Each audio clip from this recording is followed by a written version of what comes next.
Come on, bro. I want to fight something. Yes, he did. I'm glad I got witnesses. You don't remember the catch and shoot. Forget that. Forget that. Why you got me in the corner? Fuck out of here. I'm gonna get you. Yeah, now we good. I ain't going for none of them things. You don't even need the issue. Oh! Boy, that boy still got it. Come on. Brother. Come on, bro. Yeah, you too strong for that. Watch that. Do it again. Do it Okay. again. Do it again. Do it again. Do it again. Stick the 2 rounds.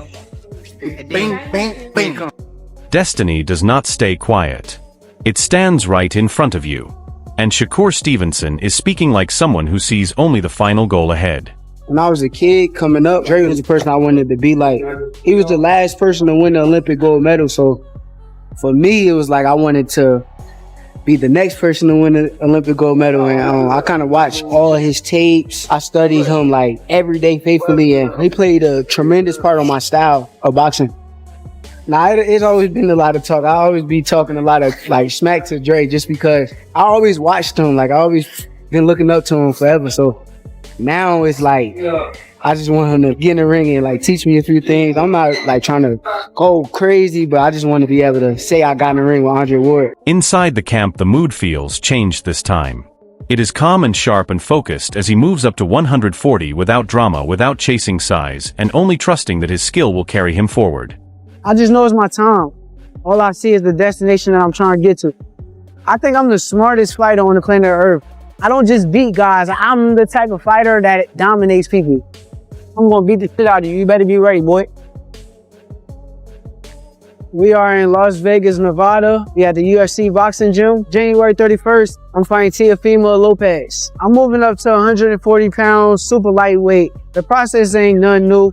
I'm not trying to put on all that muscle and all that extra shit they keep talking about. Skills pay the bills, and that's what's gonna show up on fight night. He looks back at the tough moments like the Ruben Villa losses and the Del Los Santos fight and how doubt tried to enter his mind.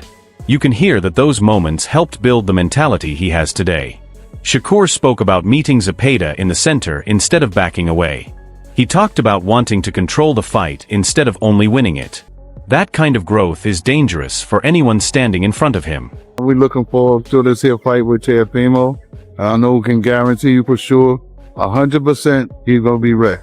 This camp feel way different from previous camps. Being away from my daughter, being away from my future wife, that's the most challenging thing. You gotta keep your eyes on the prize. This is the sharpest I think I done been for a fight. My diet, I let the nutritionists and all them kind of people take care of that. I just show up and eat whatever they give me. So I pay attention to what makes me feel good, and I just stay on that. Turn them out of there. Walk them out, walk them out. I put a lot of great people around me, challenge me and push me and take me to the next level, and I think that's what keeps me at my sharpest. Terrence Crawford, that's my big brother. I love him to death. I feel like if he wasn't in my career and in my life, it'd have been very difficult getting to the level that I got to. And he kind of told me is take every guy serious. Seeing him and seeing how he prepared for guys who I know that's not on his level, it kind of turned me up to make sure that I do the same.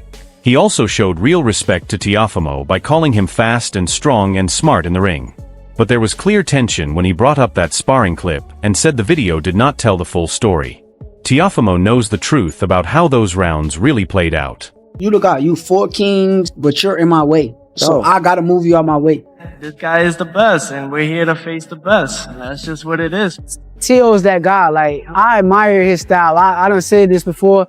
I think he's a hell of a boxer. He's fast, he's strong.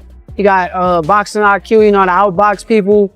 We sparred before. We did 3 rounds, and Teo posted a video that is very misleading. Then he delivered the statement that truly matters.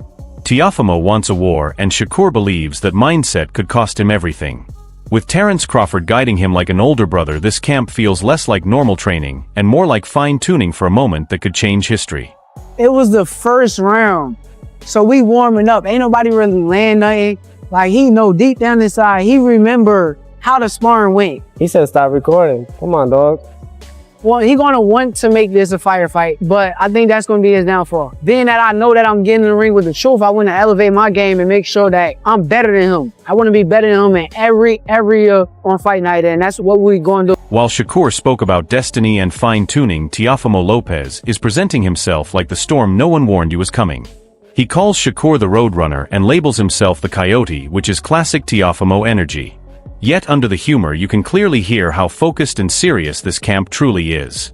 Yo, we about to do some light work with Teofimo Lopez, 2-time world champion. Yo, what it is, baby? Box off, and it's a takeover times that by 2, because we are 2-time world champion in 2 different weight divisions. We here at the House of Champions. We breed them, we make them, and you know what? We take the belts and we take them. Let's get it, baby. Teofimo in the flesh. Let's go.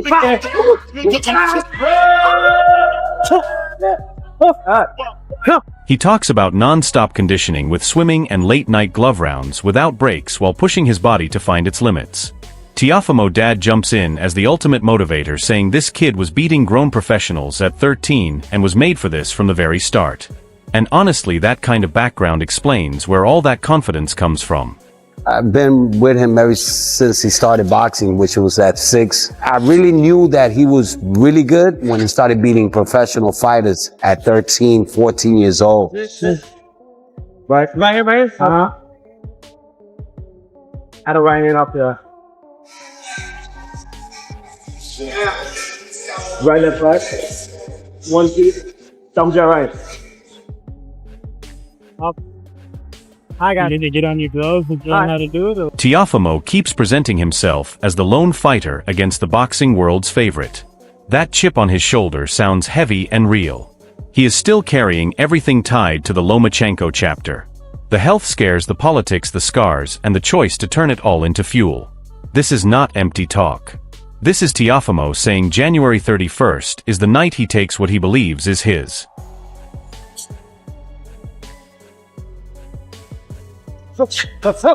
That hooks, crease lip. Yep. Right here. How to write it up. So that's why we got to keep beating these guys. Beating Shakur. This is part of it to get to that next level. I pretty much have had almost everything thrown at me, and I look forward to see what will be thrown at me come January 31st. After Teofimo finished talking about Conquest Destiny and Lone Wolf Energy, Spencer Oliver and Gareth Davies stepped in sounding like 2 professors arguing over supercomputer fight simulation. They were not debating hype at all, they were debating limits. Gareth speaking about Shakur reaching his final peak made me laugh, because that is legacy talk, not fight week noise. When he says Shakur is not only generational, but possibly all-time great, that creates pressure, not praise. Then Spencer cuts in saying Teofimo is the spoiler. That word fits perfectly because Teofimo does not play the hero, he plays the disruptor. Teofimo Lopez blows hot and cold, but when he's good, he's really good. Vasyl Lomachenko was an outstanding performance. Then he got derailed by George Kambosos in the fight after that and just seemed to lose his way a little bit, but in recent times looks back to his best. It's a fascinating fight. This for me is all about whether Shakur Stevenson can step up and bring the greatness. He's daring to be. I love how they framed it as brains versus brutality, IQ versus power, rhythm versus bursts, because that is the real tension. Gareth basically said Shakur wins on points only if he is perfect, not good, not sharp, but perfect, and that is a dangerous expectation. Meanwhile, Spencer kept coming back to Teofimo's footwork, explosiveness, and bully energy, saying Teofimo does not need to outbox Shakur, he needs to move him, pressure him, shrink the ring, and make the fight uncomfortable. That is not just a strategy, that is a personality.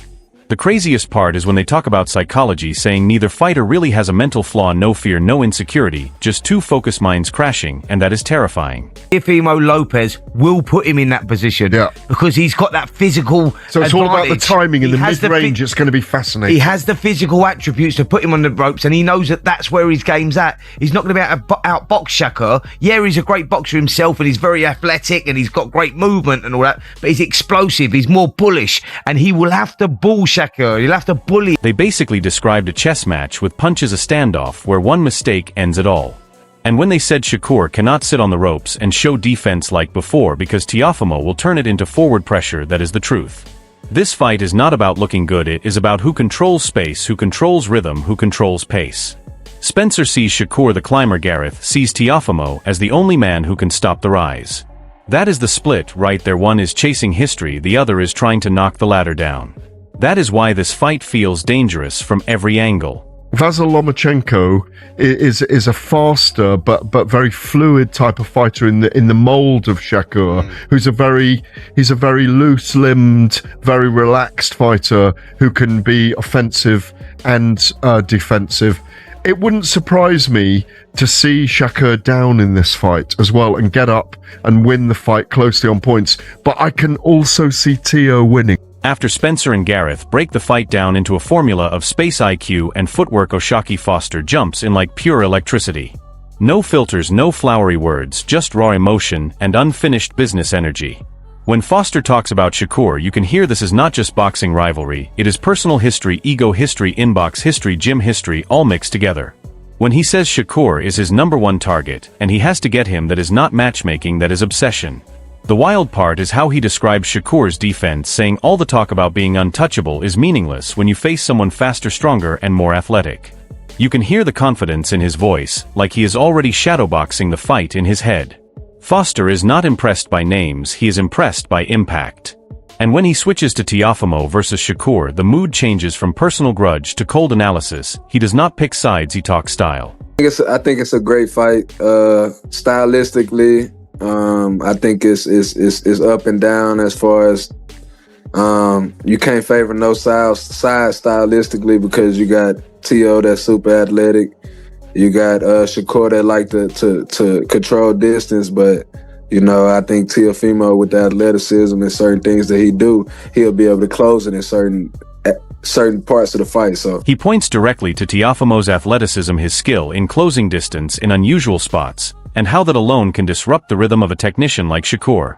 I also like how he calls out the odds, saying basically the numbers do not understand boxing, they only track betting patterns, not what happens in the gym. That is a real fighter's view. Records do not show danger, habits do. When Foster talks about Teofimo's success against southpaws like Lomachenko and Josh Taylor, that is not trivia, that is seeing patterns. He is saying Teofimo does not just face styles, he figures them out. But he keeps it open, saying it could be a chess match, or it could get intense if Teofimo forces risk. The key word is forces, because Shakur does not invite chaos, chaos has to come to him. Foster's whole message is clear: Shakur is elite, Teofimo is dangerous, and when elite meets dangerous, the ring does not care about stories, it cares about pressure, timing, and who breaks first mentally.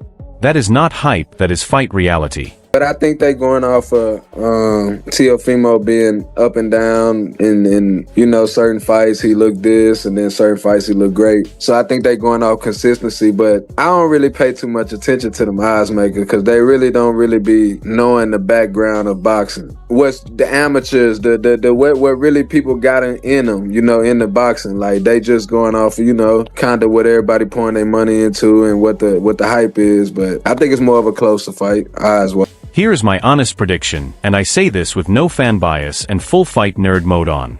If this becomes a straight technical chess match, Shakur likely wins on points. His distance control, timing, and ability to make rounds look clean or judge-friendly give him the edge, especially if he keeps Teofimo reaching and reacting instead of taking charge. But fights are not just on paper. Teofimo is the unpredictable factor. He does not fight in neat patterns, he fights in emotional bursts, sudden shifts, and explosive moments where one round can change everything.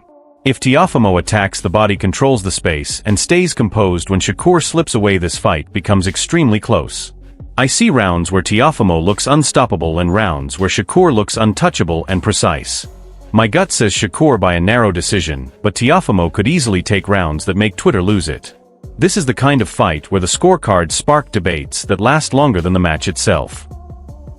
I would say the athleticism mostly, and it seems like he do pretty good against southpaws. I mean, Lomachenko and Josh Taylor, that's two different styles, two different sizes, and he made it look kind of easy with both of them. So we'll just have to see, man. I think it's gonna be a interesting stylistic matchup, because we don't know what we're gonna get. It could be a boring 12-round fight, or, you know, it could heat up to where Teofimo make him take chances, so we'll see. And that is the full picture.